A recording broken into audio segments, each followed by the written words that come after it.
By the time the 8th future Luna reached the throne room, she had lost both shoes, her jeweled crown, and every ounce of composure she'd arrived with. One slipper hung from the antlers mounted above the hearth. The other floated, slowly revolving in the ceremonial fountain. Her tiara had somehow migrated to the head of a stuffed boar in the corner, where it sat looking unreasonably pleased with itself. Alpha King Drogo Blackthorn remained standing, because Finn had claimed his chair 3 hours ago and showed no sign of relinquishing it. "Your Majesty." Lady Vivian's voice cracked down the middle. "Your children are feral." Drogo looked toward the 3 pups in question. Kale, the eldest, stood at attention beside an overturned jewelry basket with the solemn bearing of a soldier guarding captured territory. Rowan sat inside the basket itself, wearing, Drogo counted, 3 of Lady Vivian's pearl bracelets and an expression of total innocence. Finn had not moved from the throne. He had simply put both front paws over the armrests and gone still, the way a cat goes still when it has decided a piece of furniture now belongs to it. Finn yawned.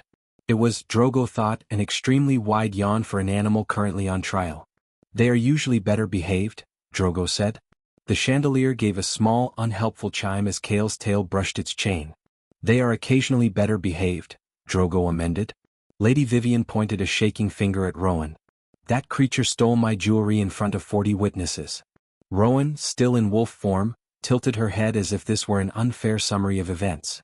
"I came here to discuss a royal alliance," Lady Vivian said, gathering the shreds of her dignity along with one recovered glove, "not to be robbed by children who won't even apologize in a language I understand." Drogo could not, in good conscience, argue with that. It was not the first courtship to end in disaster. It was the first to end with a noblewoman climbing onto a table to escape a wolf pup half her size. A steward followed her out, carrying her second shoe on a velvet cushion like a relic. The doors closed. Drogo turned slowly toward his wards. "Explain." Kale shifted first, one moment a gray-black pup, the next an 8-year-old boy with his hair standing in every direction and grim purpose in his face. She called Finn small. From the throne, Finn made a wounded sound. "She said little," Drogo said. "Fondly." Kale's expression suggested that fondness ought to pick better words. Rowan shifted next, becoming a girl of 7 who still had one pearl bracelet looped around her wrist like a trophy. Drogo held out his hand. Rowan looked at the bracelet, then the door, then Drogo's face, and surrendered it with the reluctance of someone giving up a war medal. "She smelled sharp," Rowan said as if this explained everything. Drogo turned to Finn, still refusing to leave the throne. "And you?" Finn burrowed lower into the cushions instead of answering. At 5, he had decided that human form was for reaching high shelves and wolf form was for avoiding consequences, and he saw no reason today should be different. He sneezed instead, twice, and rubbed his nose against the velvet upholstery. "Something bit my nose," he mumbled, which was not strictly an answer either. Drogo pressed his fingers to the bridge of his own nose. Council advisor Morella had spent 6 weeks arranging this match. The kingdom of Valinmore had survived the Blood Moon Rebellion, 2 poor harvests, and a border dispute that still hadn't fully cooled. It could not survive losing its grain routes and its silver allies in the same season. Drogo was not required by any law to take a Luna. He was required to keep his people fed and his borders quiet, and the neighboring courts had made it very clear which currency they preferred: a wedding. "The Moon Blessing Festival is 5 weeks away," Morella reminded him from the doorway, where she had been standing through the entire humiliation with the weary patience of someone updating a tally she wished didn't need updating. "House Arden has already offered to end the search entirely if you'll hear her out." Drogo did not dismiss that the way he wanted to. He looked at the 3 of them, Kale too serious for 8, Rowan too clever for 7, Finn still refusing to leave a throne he had no legal claim to, and remembered the night they'd arrived at the palace gates wrapped in mourning cloth and silence, orphaned in a single terrible evening. He had never planned on raising them alone. They had never asked whether he could. They had simply become the entire shape of his life, and he would not hand them to a stranger who flinched at their teeth.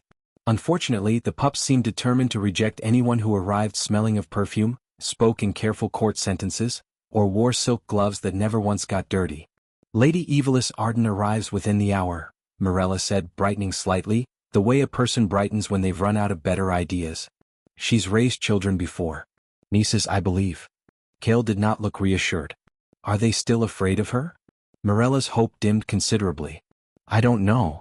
The side door opened before Drogo could ask why that question had occurred to his nephew at all. Lady Evelys swept in without waiting to be announced, trailing 3 wrapped gifts and the unhurried confidence of a woman who had never once entered a room that didn't rearrange itself around her. She was lovely in a deliberate, silver-elegant way, her smile calibrated to exactly the right warmth. And beneath the rosewater and court powder, she carried a second scent, faint, sweet, and strange enough that all 3 pups went rigid at once. But you're about to find out exactly what those wolf pups smelled, and why the woman who finally saved them wasn't a noblewoman at all, but a laundress who walked into the palace covered in river mud, and walked out with the one thing every silk-gloved Luna never had: their trust. Keep going. This is where the real story starts. Morning broke over Valenmoor with the particular violence of a palace realizing it has misplaced its heirs. By sunrise, every gate had been sealed. By mid-morning, soldiers had searched the stables, the kitchens, the crypts, and, twice out of desperation, the royal wine cellar, on the theory that Rowan would absolutely hide there if it meant access to something breakable. Drogo stood in the courtyard giving orders in the flat, controlled voice of a man who refused to let anyone see him panic, while privately doing exactly that. "The tunnels," Captain Aldrich reported. Someone's pried open the old servant grate beneath the west wall. Drogo was already moving. "Then that's where we start." Behind him, Advisor Mirella clutched her ledger like a shield. "Your Majesty, if word reaches House Arden that the heirs have simply vanished." "Then House Arden can wait its turn," Drogo said, "behind my nephews." 3 miles downriver, none of this had reached Gaia yet, mostly because Gaia hadn't had a spare moment to hear it. Her day had started the way most of her days started, badly and getting worse. She'd been awake before the sun, scrubbing yesterday's stains out of a stack of palace guard uniforms while her employer, a narrow, permanently unimpressed woman named Mistress Ilsa, informed her, not for the first time, that she folded linens like someone who'd never respected fabric in her life. "It's a shirt, Ilsa. It doesn't have feelings. It has a crease, girl. Do it again." Gaia did it again. She always did it again. That was the whole of her life, really, doing things again for people who couldn't be bothered to learn her name. The merchant's wife who dropped off silk gowns called her, the laundry girl. The steward who collected the palace uniforms called her, "You there." Even the woman 2 stalls down, who Gaia had known for 6 years, occasionally called her Gwen, and never noticed she was wrong. Gaia had stopped correcting people a long time ago. Cost more than it was worth. By afternoon, the sky had gone the color of a fresh bruise, and the rain arrived all at once, the way it did in early spring. Not a warning, just a wall of water. The river, already swollen from the season's melt, rose fast enough that Gaia heard it before she saw it. A low, hungry roar swallowing the bank. "The carts," someone shouted. "The carts are going." 3 laundry carts, 2 of them loaded with palace linens worth more than Gaia would earn in a year, tipped sideways into the current. Gaia didn't think. She dropped the shirt she was folding and ran. The water hit her waist and kept climbing. Cold enough to steal her breath. She grabbed a floating basket with one hand, a drifting sleeve with the other, hauling both toward the bank while her boots filled with river silt and her arms screamed in protest. Somewhere behind her, Ilsa was shrieking about ruined uniforms rather than offering to help. Gaia didn't lose a single piece. She dragged herself out soaked to the bone, coated in mud from her collar to her knees, one shoe somewhere at the bottom of the Valen River, and utterly, completely done with this particular Tuesday. Which was, of course, exactly when she heard the growling. It came from a collapsed section of the riverbank, half buried under fresh mud and a snarl of uprooted reeds. Small growls. Frightened ones. Followed by a high, panicked whimper that made every instinct in Gaia's exhausted body ignore the part of her brain suggesting she'd done quite enough heroics for one afternoon. She dug with her bare hands. The first pup she pulled free was small and gray, trembling so hard his teeth chattered, his tiny nose swollen and running from the cold. Gaia wrapped him in the driest fold of her apron without thinking twice.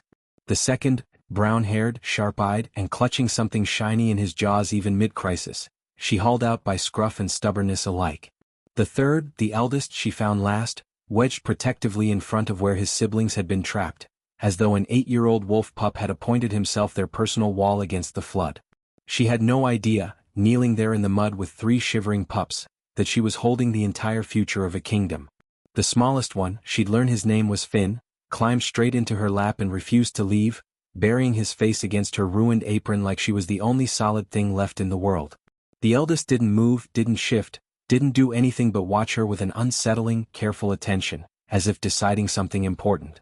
The middle one, recovering fastest, promptly stole the wooden clothespin from her apron pocket and trotted 3 feet away to guard it like treasure. Gaia laughed. It surprised her, a real laugh, cracked and exhausted and entirely genuine, the first one all day. "Well," she said to no one in particular, "you're all a mess." The soldiers found them 20 minutes later. Relief broke across every face, until the pups, upon seeing rescue arrive, did not run toward it. Instead, Cale seized Gaia's muddy apron string in his teeth. Rowan grabbed the other side.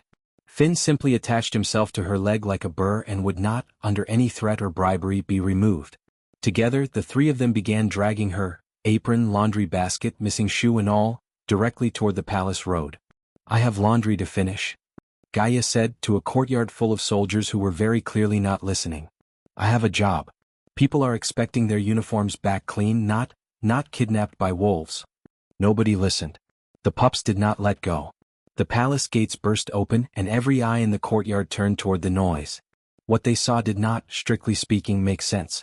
3 royal wolf pups marched through the gates with the solemn pride of soldiers returning from a successful siege, dragging behind them a woman covered in river mud from her collarbone to her missing left shoe. Her dress clung to her in soaked ruins. Her apron hung in one long tear across the front. Her hands were raw with soap and silt, and, most bewilderingly, she was still clutching a laundry basket full of half-scrubbed uniforms against her hip, as though nothing short of the end of the kingdom would make her set it down. Beside the palace's gleaming marble and gold-threaded banners, she was, without question, the muddiest human being anyone present had ever seen. For a long moment, nobody moved. Then everybody moved at once. "She's kidnapped them," a noblewoman shrieked somewhere near the fountain. Guards drew swords. Ministers shouted contradictory orders. A steward fainted gently into a hedge. Finn began growling from somewhere around Gaia's ankles, low and fierce for something so small. Cale, without shifting, planted himself directly between Gaia and the nearest blade, ears flat, every inch of him daring someone to try it. Rowan solved the problem more directly by biting a guard's boot with enough enthusiasm that the man retreated 3 full steps and reconsidered his career. That was when Drogo arrived. He came through the crowd the way a king comes through a crisis, fast, cold-faced, already furious, and stopped the instant he saw her. Not a noblewoman. Not a threat. Just a woman standing very still in the middle of chaos she clearly hadn't asked for, soaked and filthy and holding a basket of someone else's laundry like it was the only sensible thing left in the world. She did not beg. She did not tremble. She looked at the Alpha King of Valenmore, surrounded by drawn swords and screaming nobility, and said, with unbearable politeness, "Your Majesty, your children have excellent lungs." The throne room went silent enough to hear the fountain outside. Drogo felt something twitch at the corner of his mouth that he had no business feeling in a security emergency. He did not laugh. He came very, very close. "Explain," he said, which was becoming, Gaia would learn, something of a habit of his. So she did, plainly, without embellishment, the way a woman explains a chore that went sideways. She'd been rescuing carts from the flood. She'd heard growling. She'd dug 3 frightened pups out from under a collapsed bank. She had tried several times to leave. "They wouldn't let me," she finished, glancing down at Finn, who had not once released his grip on her ruined apron. "I have laundry to return, Your Majesty. People are expecting their uniforms." Every sentence out of her mouth made Drogo feel, somehow, more responsible for the disaster than the one before it. His nephews had dragged a laundress across half the kingdom by her apron strings, and she was worried about deadlines. "Master Orin," he said instead, rubbing the bridge of his nose. "See to Finn. He hasn't stopped that noise since the gate." The royal physician knelt, examining Finn's swollen nose, his watering eyes, the faint shudder in his breathing. "Pollen most likely. The season's been thick with it." Gaia said nothing for a moment. Then quietly, "Does this happen often?" "After visitors from court." The room went still again, differently this time. Master Orin blinked at her. "Yes, actually. How would you?" "I guess," Gaia said, which was not quite true. Drogo studied her for a long moment. He said nothing more. But he did not forget the question. By evening, the servants had already decided they loved her. She helped old Mevis carry firewood without being asked, fixed a leaking kitchen pipe with nothing but a strip of cloth and irritating competence, and mended a torn curtain in the hall while thanking 3 separate maids for directions she hadn't really needed. She treated every servant she met like a person worth knowing, which, in this palace, apparently made her a novelty. Then Lady Evelys arrived. She came gliding in with warm concern already arranged on her face, offering Gaia a change of clothes with the practiced sympathy of someone born knowing exactly how to look kind. "You poor thing," she said. "Let me help you out of that dreadful dress." Finn whimpered and pressed himself into Gaia's skirts. Kale went rigid, every muscle coiled. Rowan vanished entirely behind Gaia's legs, peering out with wide, wary eyes. Gaia noticed. She always noticed. Something sweet drifted off Lady Evil's skin. And beneath it, something else, faint, strange, not quite natural. Gaia said nothing. Not yet. That night, the pups refused every bed but the floor outside Gaia's guest room. Drogo found them there past midnight, curled together against her door like it was the only safe place left in the palace. He hadn't seen them sleep so peacefully in 3 years. "Who are you?" he murmured to a door that didn't answer. Gaia woke sometime after midnight to the soft, deliberate sound of footsteps in the corridor. She rose quietly, peering through the gap in her door, and saw a figure moving through the shadowed hall, arms full of crystal perfume bottles, careful and silent as a thief. The figure slipped into Lady Evil's chambers and was gone. Gaia stood very still in the dark, thinking. By morning, Gaia had returned to the laundry room, apron retied, sleeves rolled, as though the palace hadn't spent an entire day treating her like a minor miracle. Drogo found her there scrubbing a guard's tunic and looked, briefly, personally offended. "You have a guest chamber. Servants to dress you. You do not have to do this." "If I'm eating palace food," Gaia said without looking up, "I'll work for it. That isn't how hospitality works. It's how my hospitality works." Drogo opened his mouth to argue further, found no actual argument, and left the laundry room quietly impressed by a woman who'd turned down silk sheets in favor of soap water. He would not have admitted even to himself how much he admired that. It was 2 days later, elbow deep in someone's abandoned court gown, that Gaia noticed something wrong. The dress belonged to Lady Vivian, one of the failed Lunas, gone for weeks now. But the fragrance still clinging to the fabric was identical to the one she'd smelled on a different gown entirely, from a different noblewoman, sent for cleaning nearly a month prior. Not similar. Identical.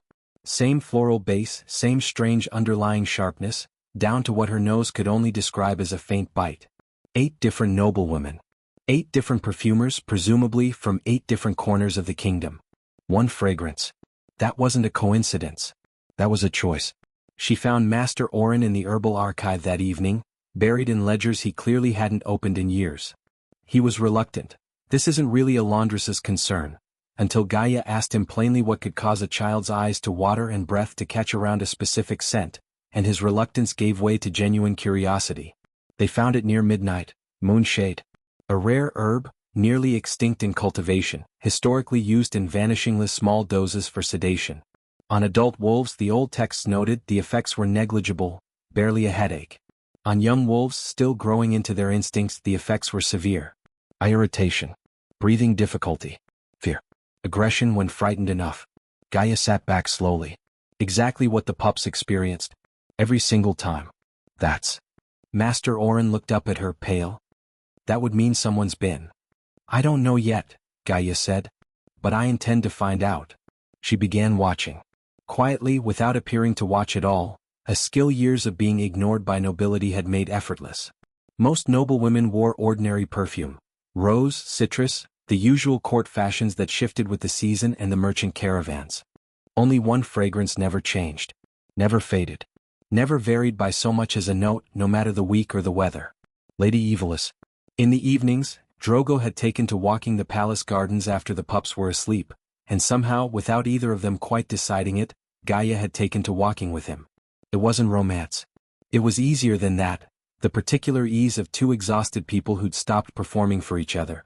"Some days," Drogo admitted, watching the fountain, "I don't know if I'm ruling a kingdom or simply failing to lose 3 children at once." "You're not failing," Gaia said. "No child becomes difficult for no reason. Yours have one. You just haven't found it yet." Drogo didn't answer. But the words stayed with him longer than he expected. The next crisis arrived, as most did, via Rowan. The royal seal, Valinmore's official stamp of state, used for treaties, decrees and matters of grave importance, vanished from Drogo's study by mid-morning. Guards searched the halls. Ministers searched the archives. Fenwick searched his own robes twice, out of pure desperation. They found it 3 hours later, pressed neatly onto a stack of kitchen requisition forms, each one officially approving cookies for royal breakfast, effective immediately and, per Rowan's careful additional scrawl, forever. Drogo stared at the documents for a long moment. Then he laughed. Properly, for the first time in longer than he could remember. That same evening, Gaia saw it happen. Lady Evilis, alone in the antechamber before dinner, swapping the crystal perfume bottles on the sideboard, quick, practiced, professional movements, like someone who'd done this many times before. She replaced them so smoothly that anyone glancing in would have seen nothing at all. Gaia saw everything. She said nothing.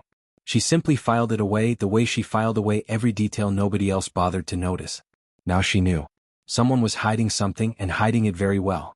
The royal banquet began with music, candlelight, and Lady Evilis personally overseeing the ballroom's fragrance. A rare imported perfume, she announced, gifted specially for the occasion. The nobles praised it lavishly. Even Fenwick remarked on how lovely it was. Gaia noticed the pups go still. Cale's ears flattened first. Then Rowan stopped mid-step, nose wrinkling. Finn pressed close to Gaia's side, small body trembling. "It smells bitey," Cale whispered, the exact words from a room weeks ago that felt like a lifetime. Gaia's stomach turned cold. Before she could move, before she could say a single word of warning, Finn collapsed, coughing, onto the ballroom floor. The music had barely settled into its second movement when Finn's coughing turned into something worse. Not loud. That was the terrible part. Small, painful sounds, the kind that came from somewhere too deep in a 5-year-old's chest to be anything but real. Cale was on his feet instantly, every trace of childhood gone from his face. Rowan, in a panic Gaia would later realize was pure protective instinct rather than mischief, upended an entire dessert table trying to reach her siblings, sending pastries and crystal glassware crashing across the marble in a spray of sugar and shattered light. And Finn, small, frightened, unable to breathe properly in his own skin, shifted involuntarily into wolf form right there on the ballroom floor, whimpering, thrashing against nothing at all.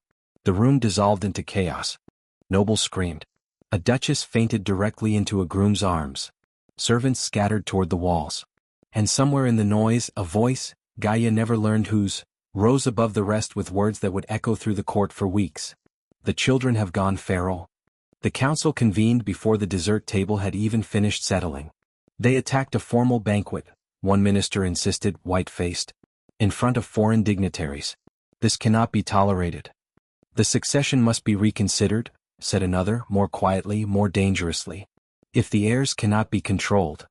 Drogo stood very still, and for one terrible moment some small, exhausted, frightened part of him, the part that had spent 5 years being told his nephews were simply difficult, simply wild, simply too much, nearly agreed. Then Gaia knelt beside Finn. She pressed her face close to his fur, breathing in. Then she lifted her head and breathed the air itself, slow and deliberate, the way she'd learned to read a river before stepping into it. And then, without asking permission, she reached out and smelled the fabric of Lady Evilis' gloves, resting innocently on a nearby chair where their owner had set them aside to help calm the children. Something in Gaia's expression changed. "Open every window," she said. Nobody moved. A servant's suggestion in the middle of a royal crisis, ranked somewhere below a servant's opinion, which ranked below nothing at all. "Open every window," Gaia said again, louder, "now." Drogo looked at her, soaked in dessert and chaos, kneeling on marble in front of half the court's nobility, and did something he would later reflect on as the single easiest decision of his reign. "Do as she says," he ordered. "All of it. Every door." The staff obeyed before the ministers could object. Cold night air rushed through the ballroom, cutting through the cloud of imported fragrance still hanging thick over the crowd. Within minutes, Finn's breathing evened. His trembling slowed, then stopped. Cale's rigid shoulders eased. Rowan climbed down from the wreckage of the dessert table, quiet now, watching her siblings with wide, worried eyes. The feral attack, simply, dissolved. The nobles stood in silence, staring at 3 calm, exhausted children who minutes earlier, they'd been ready to strip of their birthright. That night, once the ballroom had emptied and the pups were finally settled, Gaia slipped into Lady Evilis' receiving room under the excuse of returning a borrowed shawl. The gloves sat exactly where she'd left them. She examined the fabric closely and found it. A fine, near-invisible residue pressed into the seams. Crushed leaves, silver green, carefully worked into the material itself. Master Oren confirmed it within the hour, his face pale in the candlelight of his study. "Silverleaf," he said quietly. "It neutralizes moonshade almost entirely. Whoever wears gloves treated with it could stand in a room thick with the herb and never feel a thing. Gaia said nothing for a long moment. Someone planned this, she finally said. Carefully. More than once. Drogo found Kale sitting alone outside the pup's room, still awake, staring at nothing. He knelt down to his level, something he realized with quiet shame. He hadn't done nearly enough in 5 years of ruling from a height meant to command rooms, not comfort children. I'm sorry, Drogo said. For every time I called you difficult. For every Luna I let believe you were simply unmanageable. I should have asked why years ago. Kale looked up at him, his young face too old for the question in it. You believe us now? Drogo couldn't answer immediately. The word felt too small for what he actually meant. So instead, he pulled his nephew into his arms and held him the way he should have been holding all 3 of them for years, not as a king managing an inconvenience, but as a father who had finally stopped doubting his own children. Long after the palace had gone dark, Gaia found she couldn't sleep. Something pulled her toward the herb vault. Instinct, maybe, or the particular restlessness of a puzzle almost solved. She followed a faint light down the corridor and found a figure moving carefully through the vault's shadowed shelves, lifting bottle after bottle from a locked case. Moonshade concentrate, the labels read. Several of them already missing from their proper place. The figure turned at the sound of Gaia's breath catching. Moonlight slid across a familiar, elegant face. Lady Evilis smiled, slow, unbothered, entirely unsurprised to be found. Then she reached out and blew out the lantern. Darkness swallowed the vault whole. The morning after the banquet, the palace felt strange in a way Gaia couldn't quite name. Nobody had thanked her. Nobody had asked how she'd known. Instead, the whispers started before breakfast and hadn't stopped since. Staged it herself, I heard. To win the king's favor. An Omega laundress, advising the royal physician. Have some shame. She's climbing above her station and the king's too soft to see it. Gaia heard every word. She always heard everything. That was the curse of being someone people spoke near rather than to. She said nothing in return. She simply lowered her head, picked up the next uniform, and folded it with the same careful precision she gave everything, as though enough quiet competence might eventually drown out the noise. It didn't. But she kept folding anyway. The council meeting that morning was worse. She has no noble blood, one lord declared. No family, no title, no business influencing the royal heirs. She distracts the king from his duties, said another. She is an Omega, a third added, as though that alone settled the matter. Drogo let them finish. Then he stood, and something in his voice silenced the room before he'd said a single word. Gaia remains, he said, because I asked her to remain. Nobody spoke. Nobody dared. It was the first time in 5 years he had defended anyone publicly, without qualification, without political cushioning, and everyone in that room understood exactly what it meant, whether Drogo himself was ready to admit it or not. Lady Evilis smiled, warm and gracious as ever. Beneath the table, her fingers tightened around her teacup until her knuckles paled. Gaia heard about the council meeting within the hour. She should have felt relieved. Instead, she felt something heavier, the weight of becoming exactly what she'd never wanted to be.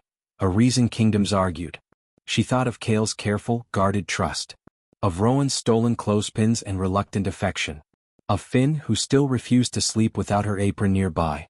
And she thought of Drogo, standing in front of his entire court and choosing her over easier peace. That was precisely the problem. She would not be the reason his throne cracked. So before sunrise, while the palace still slept, Gaia packed the only things that had ever truly belonged to her. Her basket, her sewing kit, her worn mud-stained apron, and left through the servants' gate without waking a single soul. The absence hit the palace like a held breath finally released, except nothing came after it. Kale refused breakfast, sitting rigid and silent at the table where Gaia usually sat across from him. Rowan stopped stealing things entirely, which worried the staff far more than her thieving ever had. Finn carried Gaia's forgotten wooden clothespin everywhere, to lessons, to meals, even to bed, clutching it like the last piece of something he couldn't name. Even the servants noticed the quiet. The laundry courtyard, once filled with Gaia's easy laughter and the elderly maids she'd helped without being asked, sat empty and still. Drogo noticed too. More than he expected to. He found himself listening for a laugh that no longer came, and hating how much its absence unsettled him.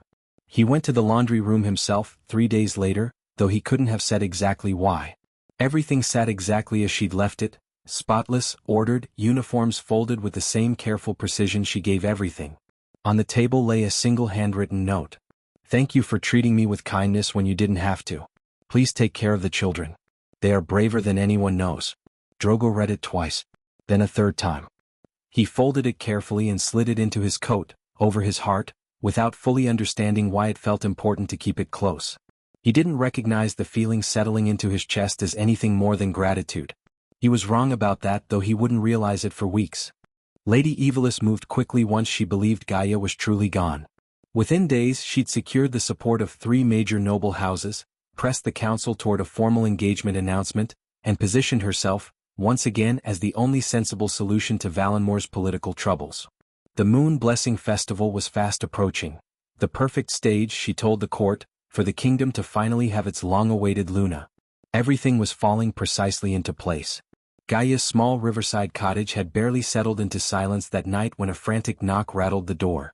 She opened it to find a palace maid, young, trembling, tears streaking her face, who dropped to her knees the moment she crossed the threshold. "My lady," the girl whispered, voice breaking, "they're going to kill the children." Gaia went utterly still. "What are you talking about?" Between sobs, the maid explained. She'd overheard Lady Evilis late at night discussing one final plan. Something meant to happen during the Moon Blessing Festival. Something that would end, permanently, any question of the wolf pup's place in the succession. Gaia didn't ask a single further question. She grabbed her worn cloak, and within minutes she and the maid were racing back toward the palace through the dark. The palace square had never held so many people at once. Foreign kings stood beside their retinues. Noble families crowded the balconies. Merchants and commoners packed every corner of the courtyard, craning for a glimpse of the ceremony that would, everyone believed, finally settle the question of Valinmore's throne. Drogo stood at the center of it all, dressed in the full weight of his crown and title, with Lady Evilis positioned proudly at his side. She believed in this moment that she had already won. Gaia arrived just as the ceremonial horns began to sound. She wore her plain laundry dress beneath a borrowed ceremonial cloak, hair still damp from the ride, breathless from the maid's frantic warning still ringing in her ears. Several nobles turned to stare, already laughing behind gloved hands. "What is the laundress doing here?" Gaia ignored them. Her eyes found Drogo across the crowded square, and for one long moment, neither of them spoke. There wasn't time to. There was only the look between them, a question and an answer neither had words for yet. While servants arranged the final ceremonial blessing, one of Lady Evilis' attendants moved quietly behind Gaia, close enough to brush against her borrowed cloak. No one noticed the small vial. No one noticed the oil poured carefully along the fabric's hem. The scent was invisible to every nose in that courtyard. Except 3. Finn felt it first, a sharp, wrong sting behind his eyes that made him whimper before he understood why. Kale's whole body went rigid, ears flattening, scenting the air with growing alarm. Rowan's low growl started before either of her siblings had fully reacted, instinct pulling ahead of thought. The crowd panicked instantly. Guards drew silver blades. Nobles screamed and scattered. And Lady Evilis' voice rose above the chaos, clear and triumphant. "The heirs have finally become uncontrollable." The crowd believed her. Of course they believed her. It looked, to every frightened eye in that square, exactly like the beginning of a massacre. Except it wasn't. Kale moved first, not toward Gaia with teeth bared, but around her, placing his small body directly between her and the advancing guards, snarling not at Gaia but at the blades pointed toward his family. Rowan launched herself at the ceremonial perfume burners lining the fountain's edge, knocking them one by one into the water with sharp, deliberate leaps. And Finn, desperate, coughing, barely able to breathe, clamped his teeth into the hem of Gaia's poisoned cloak and began dragging her, with every ounce of strength his small body had, toward the fountain. To the horrified crowd it looked like an attack. To Gaia, kneeling there with her pulse hammering, it looked like something else entirely. "He's not hurting me. He's trying to save me." She stopped resisting. She let Finn pull her forward, let the poisoned edge of the cloak dip into the fountain's cold water, and the moment it did, the invisible scent dissolved into nothing, washed clean by the current. Finn's coughing stopped almost instantly. Kale's snarl faded into ragged breathing. Rowan went still, blinking, the fight draining out of her all at once. The entire square fell silent. "Kill them," someone shouted from the council benches. "Before they turn on the crowd." Guards hesitated, blades still raised, waiting for the order that would end 3 young lives in front of thousands of witnesses. Drogo's voice tore through the square like thunder. "Stand down." Every guard froze. Every noble flinched. It was not the voice of a king asking for patience. It was the voice of an alpha commanding absolute obedience, and not a single soul in that courtyard dared test it twice. Drogo crossed the square in long strides and knelt beside Gaia in the wet grass, ignoring his crown, his robes, the entire watching kingdom. "What do you need?" he asked. Only that. Nothing else mattered to him in that moment. Gaia looked up at him, soaked and trembling, her voice steady despite everything. "Find whoever wanted them blamed." For a long, breathless moment, no one moved. Then from the edge of the crowd, a young palace maid stepped forward. She was shaking so badly she could barely stand, tears streaking down her face, but she forced herself into the open anyway, past nobles and guards and the enormous, suffocating silence of the entire kingdom watching. She raised a trembling hand and pointed directly at Lady Evilis. It was her. The royal court assembled by midday, the moon blessing festival abandoned in favor of something far more urgent. Where celebration had stood hours before, an emergency trial now took its place, the entire kingdom watching, breath held as evidence began surfacing one piece at a time. The maid spoke first, her voice steadier now that the worst was already done. She confessed everything, the whispered instructions, the vials she'd been ordered to carry, the perfume she hadn't understood until it was almost too late. Then came the ledgers recovered from a locked drawer in Lady Evilis' chambers, documenting every shipment of imported fragrance for the past 3 years, each one timed suspiciously to arrive just before a new Luna candidate's visit. Merchant records followed, showing repeated purchases of a rare herb under increasingly careful coded names. Master Orin himself testified last, holding up the ceremonial gloves he'd examined, confirming the traces of crushed silverleaf worked into the fabric, the same substance that made a person immune to Moonshade's effects while everyone around them suffered. And finally the cloak itself. Still faintly damp from the fountain, still carrying beneath the water's cleansing unmistakable traces of concentrated moonshade oil. Every piece pointed to the same woman. Lady Evilis stood at the center of the courtroom, and for the first time since Gaia had met her, she stopped pretending. She laughed, cold, sharp, entirely without shame. "Those children," she said, lifting her chin, "would have destroyed this kingdom. Untrained. Unpredictable. Half-wild things playing at royalty." Her gaze swept the room, daring anyone to disagree. "I simply intended to remove them before they ruined everything worth ruling, and give Valinor an heir with proper blood, proper control. A queen doesn't apologize for protecting a throne." "You didn't want to protect the throne," Gaia said quietly from where she stood beside the pups. "You wanted to own it." Evilis' smile didn't waver. "Isn't that the same thing?"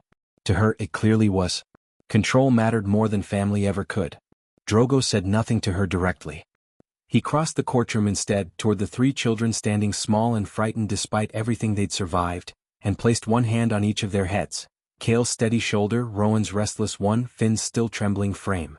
Then he turned to face the entire court. "For years," he said, his voice carrying to every corner of the hall, "you called them wild, spoiled, dangerous, broken." His gaze moved slowly across the assembled nobles, the ministers, the very council that had once demanded their removal from succession. "Not one of you asked why." He turned finally to Lady Evilis. "Children don't invent fear," he said. "They survive it." Silence swallowed the courtroom whole. Even Evilis, for the first time, had nothing clever left to say. Justice came swiftly after that. Lady Evilis was stripped of her title before the sun set, her lands confiscated, her name struck from every noble registry in the kingdom. She was banished beyond the northern mountains before the week's end, her accomplices imprisoned, her carefully built conspiracy dismantled piece by piece until nothing remained of it but ledgers filed away as evidence and a story the court would whisper about for years. The threat that had haunted 3 orphan wolf pups for half their lives was finally over. The council, predictably, expected an announcement.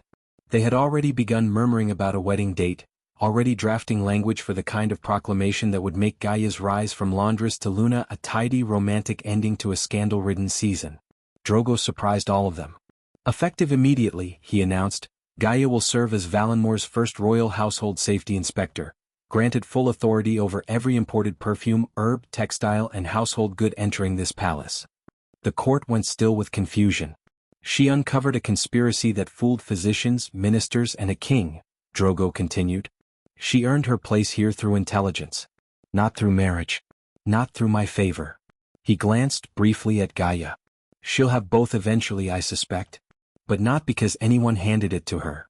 Gaia said nothing, but something in her chest loosened that had been tight for longer than she could remember. Not a crown. Not a title borrowed from someone else's blood. Something she'd actually earned. Months passed. The palace slowly learned how to breathe again. Kale grew steadier under Gaia's guidance, learning to trust his instincts instead of doubting them. Rowan's mischief returned in full, though her targets shifted almost entirely toward Drogo's belongings. Finn still carried a wooden clothespin everywhere he went, though these days it was mostly out of habit rather than grief. Peace, real peace, settled over Valinor for the first time in years. One evening, as the sun dipped low over the river, Drogo walked away from the palace entirely. No guards, no ministers, no crown weighing down his head. Just a simple traveling cloak, and a familiar road leading toward the riverside laundry where all of it, somehow, had begun. Gaia had returned to the riverside laundry, though not because anyone had sent her away. She simply believed, still, that honest work kept a person grounded, that there was something worth protecting in scrubbing a stain until it lifted, in mending a torn seam with her own 2 hands. The palace could keep its silks and its titles. The river was hers. The town had changed toward her though. Where once she'd been the laundry girl, or you there, people now greeted her by name, with a small genuine respect that hadn't existed before. Children waved from doorways. The merchant's wife who'd once called her Gwen, now got it right every time. Gaia smiled more than she used to. But some evenings, folding linen alone by the water, she found herself missing the particular chaos of 3 small wolf pups who'd once turned her quiet life upside down. She heard him before she saw him. Footsteps unhurried, without the clipped rhythm of a guard's escort, without ceremony of any kind. Drogo walked along the riverbank alone, no crown, no retinue, just a simple traveling cloak and a small wooden box held carefully in both hands. You came without an announcement, Gaia said, straightening. That's new for you. I'm told it suits me. He stopped a respectful distance away, and for a moment neither spoke, the river filling the silence between them the way it had the very first day. I didn't come to thank you for saving the kingdom, he said finally. Or for exposing Evilis, though I am grateful for both. He looked down at the box in his hands. I came to thank you for something smaller. For giving 3 frightened children a home, long before you ever set foot in mine. Gaia's chest tightened unexpectedly. When they dragged you through my gates covered in mud, Drogo continued, I thought it was another disaster. I didn't realize they were bringing my family home. He smiled, awkward in a way she'd never seen on him before. No royal polish, just an honest man fumbling through the truth. They trusted you long before I understood you, he said. They chose safety. I choose you. He didn't kneel. He didn't command the way kings were taught to ask for things. He simply opened the small wooden box and asked plainly, May I spend the rest of my life earning the trust you gave us? Gaia felt her eyes fill before she'd even decided to cry. Then, despite herself, she laughed, bright and real, the same laugh that had first surprised her on a muddy riverbank months ago. Yes, she said. Yes, obviously yes. She didn't get to finish because at that exact moment, a small brown blur shot out from behind the nearest tree, snatched the ring directly out of its box, and vanished into the reeds before either of them could react. Rowan. Drogo shouted, though there was no real heat in it anymore. Kale, appearing with suspicious calm from the same direction, folded his arms. I don't know anything about that. You're standing right next to where she ran. Coincidence. A rustle of leaves produced Finn, proudly dragging something familiar behind him, Gaia's old mud-stained apron, dug up from wherever the pups had kept it hidden all these months.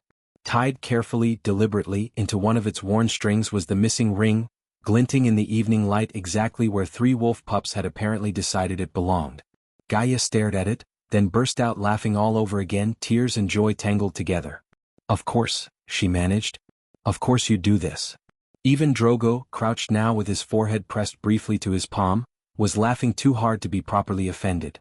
Months passed and the palace learned finally how to feel like a home. Kale studied late into the evenings, determined to become the kind of alpha who asked why before he judged. Steady, thoughtful, already more measured than most grown advisors twice his age. Rowan's thieving habit never fully disappeared, though these days her favorite target was almost exclusively Drogo's belongings, which he'd long since stopped bothering to hide. Finn remained utterly convinced that any meeting of real importance ought to begin with a nap, and no one, not even the council, had yet managed to argue him out of it. Gaia reshaped the palace quietly in her own way. Servants were thanked. Nobles learned that dignity wasn't inherited, only practiced. Every fragrance, herb and fabric entering the palace passed first through her careful, watchful hands. Drogo no longer ruled alone. Not because he'd finally secured a queen for the sake of alliances and grain routes, but because he'd found someone who ruled beside him, out of choice rather than duty. The story ended fittingly exactly where it began, in joyful chaos. As the royal family gathered for their official portrait, Rowan stole the court painter's brush mid-stroke, Finn chased the palace cat clean through the banquet hall scattering 3 trays of pastries in his wake, and Kale sighed the long-suffering sigh of a boy who had long since accepted he would never have a normal family. Drogo laughed. Gaia slipped her hand into his.